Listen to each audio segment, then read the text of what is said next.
है, बंधन का नाश करने वाला बंदी छोड़ है और सतलोक में रहता है। और वही हमें सदा के लिए मोक्ष देता है, जन्म मृत्यु हमारे पापों का नाश करता है।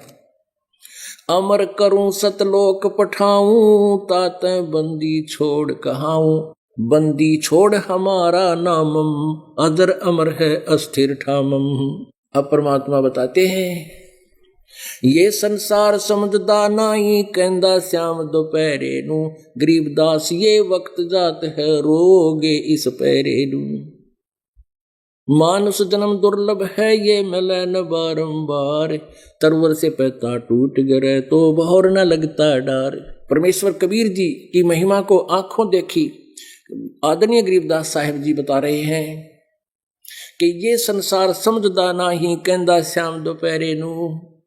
ये इन जो कुछ भी सुख नहीं दे सकते उन भगवानों को ये जो है सुखदाई भगवान मान बैठे।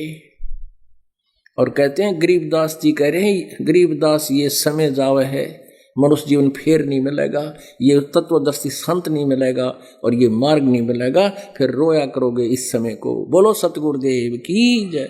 समझा है तो सर दर पाओ, बहुर नहीं रे ऐसा दाओ। बोलो सतगुरुदेव सत साहिब। परम पिता परमात्मा पूर्ण ब्रह्म सारी सृष्टि के रचनहार कुल मालिक कबीर देव कबीर साहिब जी अपनी महिमा अर्थात पूर्ण परमात्मा अपनी जानकारी स्वयं ही बताने के लिए अपने निज स्थान सतलोक से चलकर इस काल के लोक में आते हैं। यहाँ पर उन अच्छी आत्माओं को, नेक आत्माओं को, जो परमात्मा के चाहने वाली होती हैं, जो दृढ़ होती हैं, उन महापुरुषों को परमात्मा आकर मिलते हैं। उनको फिर यथार्थ ज्ञान से परिचित कराते हैं, अपना यथार्थ स्थान सतलोक, वो सनातन परम धाम दिखाते हैं। उसके बाद वो प्यारी आत्मा उस परमेश्वर का आंखों देखा यथार्थ वर्णन अपनी अमृत वाणी में करते हैं।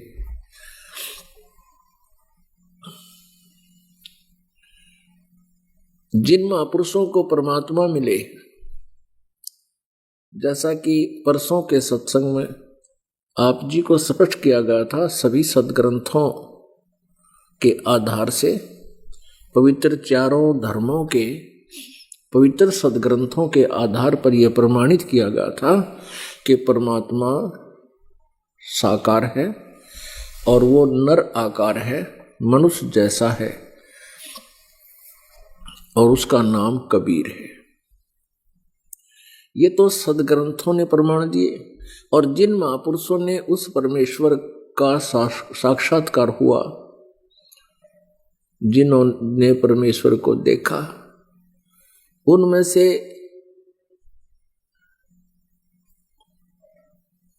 से कुछ एक महापुरुषों की जानकारी आपको बताते हैं, जिनको परमात्मा मिले, जिनको परमात्मा की प्राप्ति हुई, सचखंड सतलोक देखा और वहां का जो यथार्थ वर्णन उन्होंने अपनी अमृतवाणी में किया। पुण्यात्माओं, पवित्र वेदों का समझना कोई कठिन बात नहीं है। कठिन हमारे लिए ये रहा कि ये संस्कृत में लिपिबद्ध थे, ये संस्कृत भाषा में लिखे हुए थे और संस्कृत भाषा के जानने वाला केवल एक ही वर्ण था, एक ही वर्ग था, ब्राह्मण वर्ग। और अन्य कोई भी संस्कृत पढ़ने का अधिकारी नहीं होता था। अन्य कास्ट यानी जाति वालों को, अर्थात अन्य वर्ण वालों को, जैसे ब्राह्मण, क्षत्रिय, वैश्य, शूद्र, ये चार वर्ण हैं। इनमें से केवल ब्राह्मण वर्ण ही शिक्षा ग्रहण करने का अधिकारी था और वही फिर वेदों को पढ़ता था। वही पुराणों को पढ़ता था और वही पढ़कर आगे हमें अनुवाद करके अपनी अपनी लोकल लैंग्वेज में, स्थानीय भाषा में वो ज्ञान दिया करते थे। तो उनको संस्कृत जानने के कारण, संस्कृत भाषा का ज्ञान होने के कारण प्रत्येक व्यक्ति को ने ये मान लिया कि ये ब्राह्मण, ऋषि कहो, ब्राह्मण कहो, गुरु कहो, ये बहुत बड़े विद्वान हैं, ये काशी विद्यापीठ पढ़कर आए हैं, इन्होंने सदग्रंथों को बहुत ही अच्छी तरह समझा है और जो ये हमें हमारी भाषा में बता रहे हैं और ये कह भी रहे हैं कि यही प्रमाण वेदों, गीता और पुराणों में है। तो हमने उनके वक्तव्य को, उस झूठे वक्तव्य को सत्य मान लिया और उस झूठ को सुनते सुनते हमारे कान बहरे हो लिए। हजारों वर्ष बीत गए और वही लोक वेद सुनते आ रहे थे, जिस लोक वेद में क्या बताया जाता था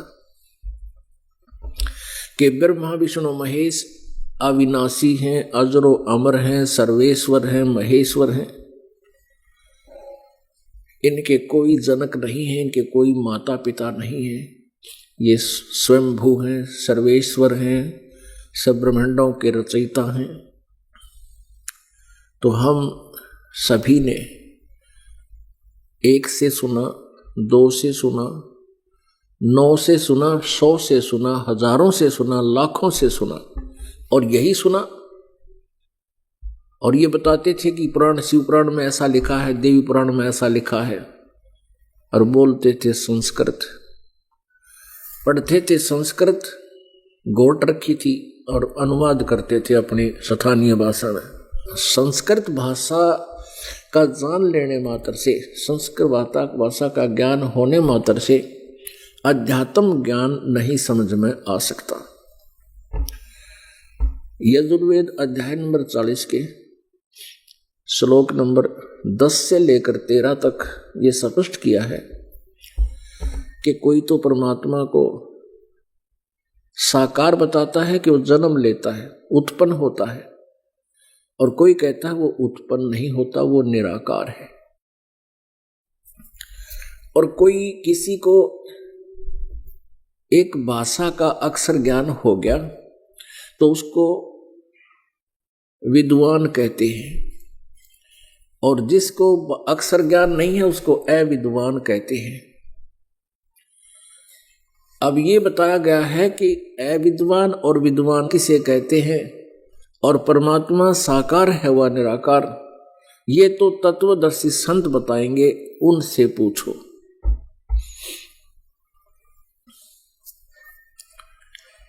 अपने आत्मा पवित्र चारों वेदों में कंप्लीट ज्ञान नहीं है, कंप्लीट स्पिरिचुअल नॉलेज नहीं है और गलत भी नहीं है, रॉन्ग भी नहीं कह सकते इसको, क्योंकि सिलेबस का स्टेटस होता है। जैसे मैट्रिक तक का सिलेबस है, वो गलत नहीं है, लेकिन आगे की क्लासेस के लिए कंप्लीट सफिशिएंट नहीं है। अब वेदों में ऑप्शन छोड़ दिया है कि उस यथार्थ ज्ञान को तो तत्वदर्शी संत बताएंगे, परमात्मा निराकार है, साकार है, उस ज्ञान को उनसे पूछो। और विद्वान और अविद्वान की परिभाषा भी ठीक ठीक वही बता सकते हैं। अपने आत्मा इन संस्कृत के ज्ञाताओं को वेदों का ज्ञान नहीं था। संस्कृत के ज्ञाता कौन? सतयुग से ब्राह्मण संस्कृत के ज्ञाता विद्वान माने जाते थे, और इनको वेदों का ज्ञान नहीं था। ब्रह्मा विष्णु महेश को भी वेद ज्ञान नहीं था,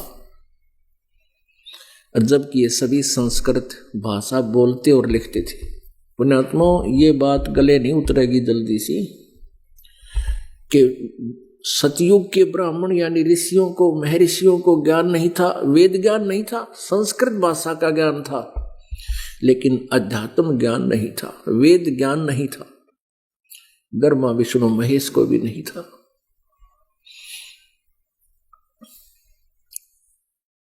अब यहां बात अड़ जाती है। यदि आज से 600 वर्ष पहले कोई ये बात कहे जो दास बोल रहा है, तो कोई सपने में भी स्वीकार नहीं करे कि बोलने वाला सच्ची कह रहा है। और पुण्यात्माओं, परमेश्वर ने 600 वर्ष पहले यही आकर बोला था, यही आकर बोला था कि ब्रह्मा विष्णु महेश नासवान है, अविनाशी नहीं है और ये पूजा के योग्य नहीं है। इनकी पूजा से पूर्ण मोक्ष नहीं हो सकता। ब्रह्मा विष्णु की पूजा से कुछ सिद्धियां आ जाती हैं, फिर विष्णु लोक प्राप्त हो जाता है। विष्णु लोक में अपने पुण्यों को समाप्त करके वापस फिर पृथ्वी पर जन्म मृत्यु में रहता है। ऐसे ही शिव जी की पूजा से शिवलोक प्राप्त होता है, वहां से पुण्य समाप्त होते ही फिर पृथ्वी लोक पर जन्म मृत्यु में फिर वही प्रोसीजर प्रारंभ हो जाता है। ब्रह्मा जी की पूजा से ब्रह्मा लोक प्राप्त होता है और ब्रह्मा के द्वीप से अपना पुण्य समाप्त करके फिर वापस आ जाता है। ब्रह्म की साधना से, ओम जिसका ओम नाम के जाप से और ब्रह्म साधना से ब्रह्म लोक प्राप्त होता है और वहां अपने पुण्यों को अक्षीण करके प्राणी फिर वापस आ जाता है। ब्रह्मा विष्णु महेश भी नासवान है, इनकी जन्म और मृत्यु होती है। आज से ये बात 600 वर्ष पहले परमेश्वर ने, कबीर जी ने आकर बताई थी अपनी सिंपल लैंग्वेज में। इसलिए बोला था उस कबीर वाणी में ताकि जन साधारण समझ सके। आने वाले समय में मालिक को पता था कि शिक्षित पीढ़ी शुरू होगी और उसमें मेरी वाणी, मेरी प्यारी आत्मा पढ़ेंगे और फिर सदग्रंथों से मेल मेरा दास करेगा तो अपने आप समझ जाओगे। यदि आज से लगभग 600 वर्ष पहले जब परमेश्वर कबीर देव जी सतलोक से चलकर उस तीसरे मुक्ति धाम से चलकर यहाँ पृथ्वी लोक पर आए थे एक शिशु रूप धारण करके, तो उस समय उन्होंने लीला में एक जीवन पूरा किया था हमें एक उदाहरण देने के लिए कि तुम ऐसे रहना, फिर देखना मैं क्या करूंगा तुम्हारे लिए। तो परमात्मा ने आके वो ज्ञान बोला था सन 1398 से सन 1518 तक 120 वर्ष परमेश्वर यहाँ पृथ्वी पर रहे। एक जनसाधारण जैसी भूमिका करके, एक कवि की भूमिका करके, एक तत्वदर्शी संत की भूमिका करके वो परमात्मा सह शरीर आए थे, सह शरीर चले गए थे, जो जुल्हे की भूमिका किया करते थे, जो धानक कहलाए।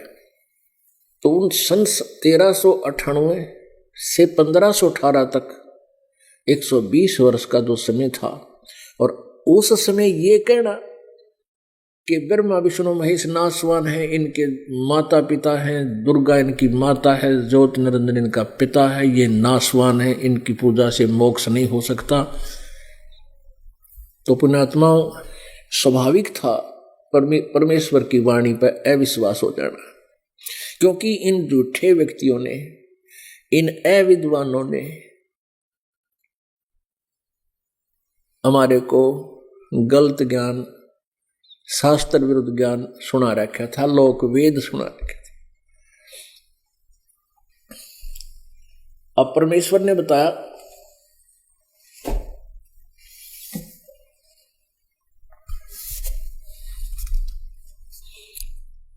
सुर नर मुनि जन 33 करोड़ी, बंदे सभी निरंजन डोरी।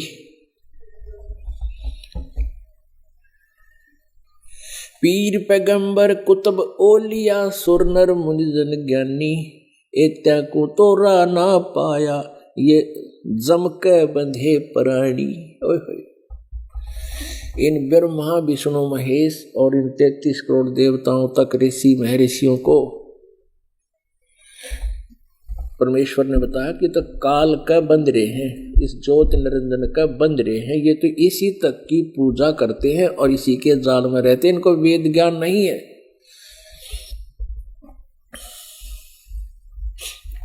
गुरु बिन काहू न पाया ज्ञाना, जो थोथा बुस छड़े किसाना। गुरु बिन वेद पढ़े जो प्राणी, समझे न सार रहे अज्ञानी।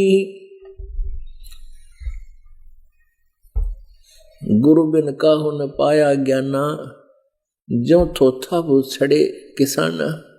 मूढ़ किसाना, समझदार किसान तो थोथे बुस नहीं कुटेगा, नहीं छड़ेगा, लेकिन मूर्ख व्यक्ति थोथे उसने कुटे तो उसमें क्या मिल रहा है? कुछ नहीं। जैसे धान झाड़ लिए हो और पराल पड़ी हो और कोई उसने उठा कर लग रहा है कूट झाड़ने, लठ लेकर कूटने लग रहा है, तो उससे क्या मिलेगा?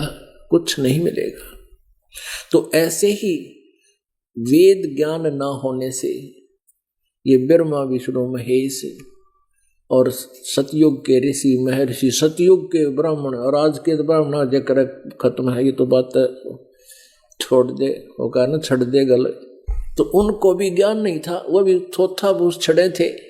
क्योंकि गुरु बिन काहू न पाया ज्ञान, जो थोथा बूस छड़े किसाना। गुरु बिन वेद पढ़े जो प्राणी, समझे न सार रहे अज्ञानी। अब पुण्यात्मा, परमात्मा ने ढोल के डंके में 600 वर्ष पहले यही ज्ञान दिया था, लेकिन इन नकली ऋषि महर्षि गुरु और मंडलेश्वरों ने, आचार्यों ने, इन दुष्ट आत्माओं ने इस सत्य ज्ञान को हम तक आने नहीं दिया। क्योंकि ये काल के एजेंट हैं पक्के, ये मिसगाइड करते रहते। अब भी कहते हैं रामपाल झूठ बोलता है, जबकि प्रत्यक्ष दिखाता हूं और उन्हीं की पुस्तक दिखाता हूं काल के दूता की, कि तुम ऐसा गलत ज्ञान प्रचार कर रहे हो, भोली आत्माओं के जीवन के साथ खिलवाड़ कर रहे हो। अब भी वो कहते हैं झूठ बोलता है, आँखें देखे, उन्हीं की पुस्तकों को पढ़कर सुनाते हैं। और फिर इन टीवी चैनल वालों को धमकाते हैं कि उसका प्रचार करोगे तो हम अपना प्रोग्राम बंद करवा देंगे। अब ये चैनल वाले रोजी रोटी वाले आदमी, इनने को जनता के उद्धार से कोई लेना देना नहीं। जो इंसान माया तक सीमित है वो किसी का भला कर नहीं सकता, चाहे वो संत है, चाहे कोई राजनेता है, चाहे ये प्रचार प्रसार की जो साधन है। जब तक हम भगवान से नहीं डरेंगे, परमात्मा से अपना परमार्थ पर नहीं लगेंगे, तब तक प्राणी किसी का भला नहीं कर सकता, वो स्वार्थ ही कर सकता है। लेकिन अब समय आ गया, हमारे पास बहुत तरीके हैं परमात्मा ने दिए हैं, टेक्निक, आधुनिक तकनीक, इसके माध्यम से इब डूंडा उठेगा। हमारे बच्चे क्या करते हैं, यहाँ ये चिप भरी जाती है और दोनों सा भी सत्संग उनको चाहिए, एक चिप में 48 घंटे का आ जाता है। वीडियो फिल्म भी आ जाए 40 घंटे की, और वो यहाँ से भरवा ले जाते हैं, DVD ले जाते हैं, कति सस्ते रेट में देते हैं। जो और संत 50 की देते हैं, यहाँ पर हम 15 रुपए की CD देते हैं, DVD 20 रुपए की, जिसमें बहुत गुना सत्संग आ जाता है। और वो भी लागत मुश्किल इसलिए देते हैं कि कोई वैसे ठा ले जाए न, फिर इनमें बरवाले रागनी। तो इस प्रकार, तो अब ये क्या करते हैं हमारे बच्चे, एक फौजी आया छुट्टी और आते ही उसने नाम लिया, सीधा यहाँ पहुंचा। उसने बताया जी आपका एक भक्त मिला मुझे ट्रेन में, उससे चर्चा होगी। तो वो ज्ञान जो कह रहा था, मैं कहने लगा भी कोई प्रमाण दिखा। उसने अपनी चिप काट कर मेरे ताई दे दी, अगले तो आप इसने देखियो, और कोई पैसा लिया नहीं, 250-300 रुपए की वह चिप मेरे ताई दे दी। एक तो मुझे इतना जबरदस्त उसका असर हुआ कि भी इस आदमी ने के स्वार्थ है, फ्री में चिप दे दी। फिर मैंने उसको अपनी चिप दे दी, आप या ले जाओ। बोला ना, इसमें तो तुमने गाने गुने भरवा रखे, इसमें हम भगवान की वाणी भर नहीं सकते। हालांकि ऐसे बदल भी लेता मैं, पर नहीं लूँगा, पैसा भी नहीं लिया। फिर वो बोला जी मैंने इस बात की और जो है ना चेष्टा बनी, और मेरे पास 22 घंटे थे सफ़र में। मैंने वहाँ से लेकर वहाँ तक वो उसमें चिप चलाई। फिर मेरे पास 2 बैटरी थी, चार्ज मतलब 2 रखता था कि सफ़र में मुझे पता होता फ़ोन फान करना पड़ जाए, कई बार दोनों बैटरी चार्ज कर रखी थी। तो मैंने कई घंटे सत्संग सुना। मेरी तो आत्माएं एकदम आकर्षित होगी, प्रत्यक्ष देखकर फिर अपनी यूनिट में गया। यूनिट से परमिशन लेकर ये सदग्रंथ में फिर छुट्टी लेकर बाहर गया, वहां से लाया ये सदग्रंथ, आख्या देखी, पुराण देखे, वेद तो मिले नहीं मुझे, और गीता देखी।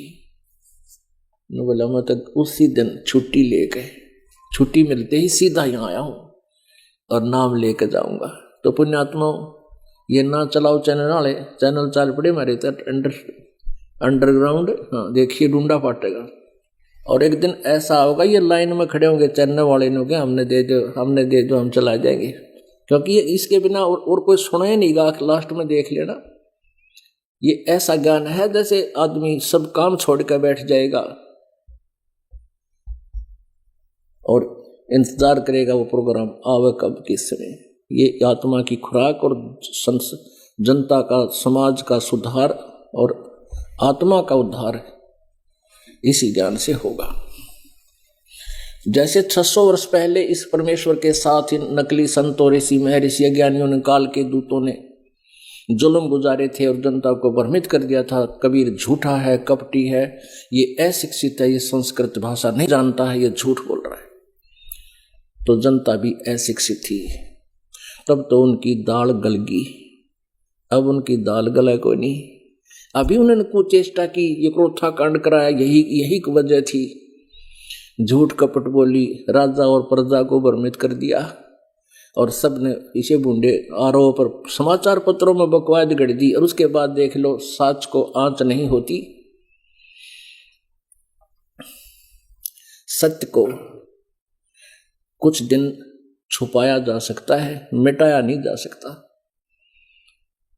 आज ये सारे संसार के समक्ष होगा और धिक्कारेंगे जनता उन दुष्ट इंसानों को जिन्होंने परमात्मा से जनता को दूर कर दिया। लाखों लोगों का उद्धार होना था, बुरा हाल हो रहा, हाहाकार माचरी सारे मानव समाज में विकार घर करके। और हम यहाँ परमात्मा की हंसात्माओं को मांजते हैं, पहले धोते हैं उसको साफ, जैसे खेत संवारा करें बीज बोने तो पहले, और कोई एक विशेष वस्तु पदार्थ डालना हो तो उस पात्र को खूब मांजते हैं, नहीं तो पदार्थ खराब हो जाए। तो यहाँ बीड़ी, शराब, मांस, तंबाकू और किसी प्रकार का दहेज, बकवाद, सांग, सिनेमा, फिल्म, ये बकवाद नहीं देखनी, ये मैच नहीं देखने आपने। अब क्योंकि जब हम साधु हो जाएंगे, संत हो जाएंगे, जब हमने पता लग जाएगा कि देखा है कोई देखने की चीज है, ये ताश खेल रहे हैं, ल मार बेगम हर कभी लेना नहीं देना, क्यों मन न बकवाद बताइए, और सारा दिन सुबह से लेकर शाम तक लेप कर देखेंगे। और इसी तरह ये मैच, क्रिकेट के मैच 3-3 दिन आंख पड़े बैठे रहे, क्या मतलब है इसका? अपनी भक्ति करे, मालिक ने याद करे, वह खेलना और हम देखा। जैसे मैं लड्डू खाऊं और तुम देखो, वो 2 खा गया, तुमने क्या मिला बोले आदमियों। तो ये बालक बुद्धि से हमने थोड़ा हट के चलना पड़ेगा। वह तो अपने पैसे कमाओ, करोड़पति हो गए हैं, अरे ये भोड़ी आत्मा उड़ बैठे बेमतलब टीवियां पर बैठे रहे, काम भी छोड़ दे। तो ये सारी बीमारी इस आधुनिक उपकरण का दुरुपयोग से होगी। ये फिल्म बकवाद गढ़ दी, सारी उल्टे सुलटे हैं। किसी ब्याह दिखाओ लड़की का, एडवर्टाइजमेंट करो न, घोड़ा पर, बौजा पर, डीजे, वह बीमारी सारे समाज में ठोक दी। और हम इससे उल्टा हटाएंगे, भक्ति तभी चलेगी।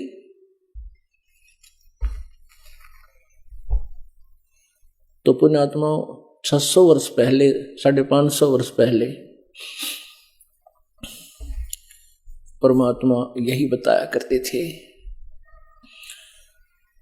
मेरे साधो भाई मन सब जग भूला पाया, मेरे साधो भाई सब जग भूला पाया, इसी भूल में ब्रह्मा भूला जिसने वेद सरसाया।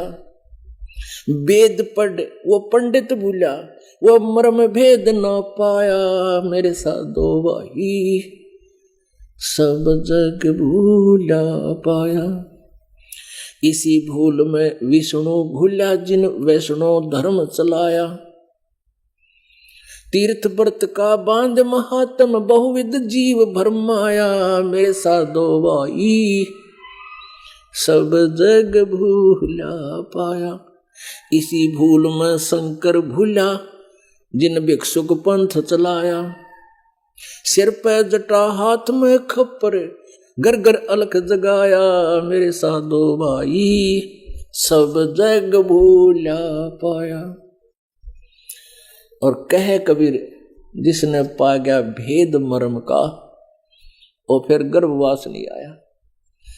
अब दिखाते हैं कि स्वर नर मुनिजन 33 करोड़ी ये बंदे सभी निरंजन डोरी। पीर पैगंबर कुतुब ओलिया सुर नर मुनिजन ज्ञानी। इत्याकू तो राना पाया ये काल के बंधे प्राणी। अब दिखाते हैं न ब्रह्मा को ज्ञान था वेद का, न विष्णु को था, और शिव तो इनसे भी छोटा है, इसको शिव को भी ज्ञान नहीं था। ये देखिएगा, छोटा मीन एज में छोटा है, बड़ा ब्रह्मा है, बीच का विष्णु है और छोटा भाई इनका शिव है। और वेद का ज्ञान इन्होंने ब्रह्मा से ही प्राप्त किया है। ये है श्रीमद् देवी भागवत।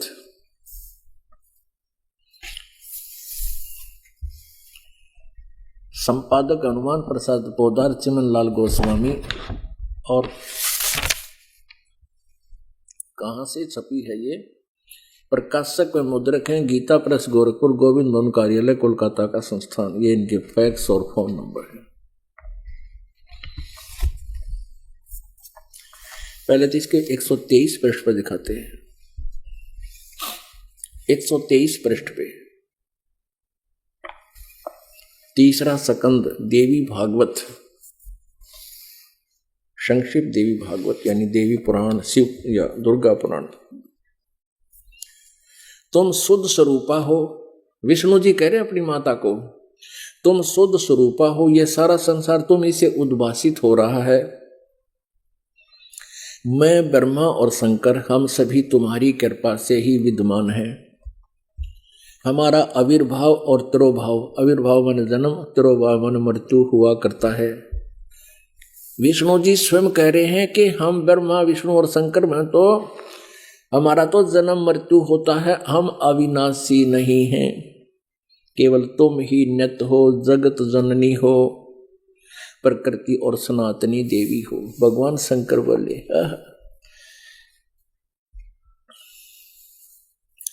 देवी यदि महाभाग विष्णु तुम्ही से प्रकट हुए हैं तो उनके बाद उत्पन्न होने वाले ब्रह्मा भी तुम्हारे ही बालक हुए।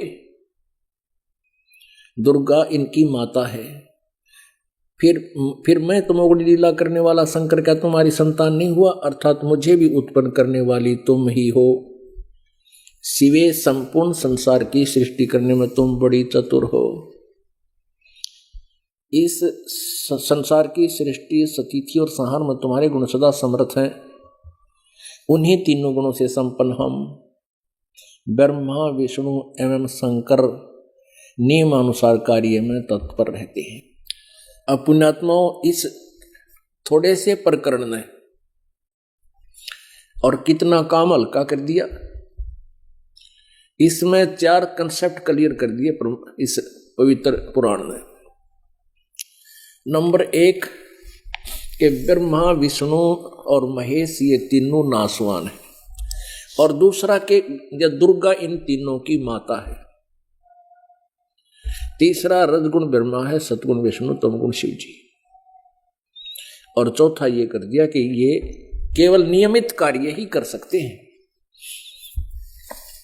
अब देखिएगा, नियमित माने जैसा जिसने कर्म किया उसमें कोई परिवर्तन ये नहीं कर सकते, लेकिन ये 3 लोग के कंट्रोलर हैं और हम इनके अंतर्गत हैं। जिसका जैसा संस्कार उसको एज इट इज भुगतवाते हैं, ये उसको उसका भोग पाप का पूरा एज इट इज पाप का देंगे, पुण्य है पूरा पुण्य देंगे। अब देखिएगा पहला सकंद,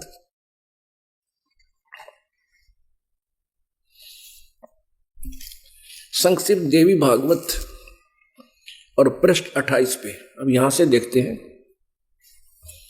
नारद जी और व्यास जी का आपस में संवाद हुआ। अब नारद जी से व्यास जी ने पूछा एक प्रश्न, तो व्यास नारद जी कहते हैं यही प्रश्न मेरे मन में था, मैंने अपने पिता ब्रह्मा जी से पूछा, क्योंकि सारा ज्ञान ब्रह्मा से ही प्रचलित बताया जाता है और वेदों का ज्ञाता ब्रह्मा जी को ही माना जाता है और ब्रह्मा से ही इन सभी ऋषियों को वेद ज्ञान प्राप्त हुआ है। अब देखिएगा 28 पृष्ठ पे संक्षिप्त देवी भागवत नारद और व्यास जी की चर्चा गोष्ठी। नारद जी ने कहा, महाभाग व्यास जी, तुम इस विषय में जो पूछ रहे हो ठीक ही प्रश्न मेरे पिताजी ने भगवान श्री हरि से किया था, यानी विष्णु जी से। अब नारद जी कहते हैं देवा अधिदेव भगवान जगत के स्वामी हैं, देवताओं के भी देवता कह रहा है विष्णु जी को, और लक्ष्मी जी उनकी सेवा में उपस्थित रहती हैं, उसकी 4 भुजाएं हैं। हम ज्यादा ना लें। वे जगत प्रभु भगवान श्री हरि महान तप कर रहे थे, उनकी समाधि लगी थी। यह देखकर मेरे पिता ब्रह्मा जी को बड़ा आश्चर्य हुआ। अतः उन्होंने उनसे यानी ब्रह्मा जी ने विष्णु से जानने की चेष्टा प्रकट की। ब्रह्मा जी ने पूछा, प्रभु आप देवताओं के अध्यक्ष जगत के स्वामी विष्णु जी के बारे में ब्रह्मा बोल रहा है, भूत भविष्य एवं वर्तमान सभी जीवों के एकमात्र शासक हैं। भगवान फिर आप क्यों तप कर रहे हैं और किस देवता की आराधना में ध्यान मग्न है? मुझे असीम आश्चर्य तो ये हो रहा है कि आप देवेश्वर एवं सारे संसार के शासक होते हुए समाधि लगाए बैठे हैं। अब 28 पृष्ठ पढ़ रहे हम 3 स्कंद का। ब्रह्मा जी के विनीत वचन सुनकर भगवान श्री हरि उनसे कहने लगे, ब्रह्मन सावधान होकर सुनो, मैं अपने मन का विचार व्यक्त करता हूं। देवता दानव मानव सब यही जानते हो कि तुम सृष्टि करते हो, मैं पालन करता हूं, शंकर संहार क्या करता है। किंतु फिर भी वेद के पारगामी पुरुष अपनी युक्ति से सिद्ध करते हैं कि रचने पालने और संहार करने की यह योग्यता जो हमें मिली है इसकी अधिष्ठात्री शक्ति देवी है। वे कहते हैं कि संसार की सृष्टि करने में तुम राजसी शक्ति का संचार हुआ है, मुझ में सात्विक शक्ति मिली है, रुद्र में तामसी शक्ति का आविर्भाव हुआ। ये फिर क्लियर हो गया कि रजगुण ब्रह्मा, सदगुण विष्णु, तमगुण शिव जी। सुअर्थ प्रत्यक्ष और प्रोक्ष दोनों उदाहरण मैं तुम्हारे सामने रखता हूं, सुनो। यह निश्चित बात है कि शक्ति उस शक्ति के अधीन होकर ही मैं इस शेष नाग की सैया पर सोता और सृष्टि करने का अवसर आते ही जाग जाता हूं। मैं सदा तप करने में लगा रहता हूं, उस शक्ति के शासन से कभी मुक्त नहीं रहता। कभी अवसर मिला तो लक्ष्मी के साथ सुखपूर्वक समय बिताने का सौभाग्य प्राप्त होता है। अब विष्णु जी भी दुखी ने क्या कहते, समय मिला, सुखपूर्वक समय बिताने का सौभाग्य प्राप्त हुआ, नहीं तो कहते हैं थोड़ी बहुत देर अपने घर बैठता हूं।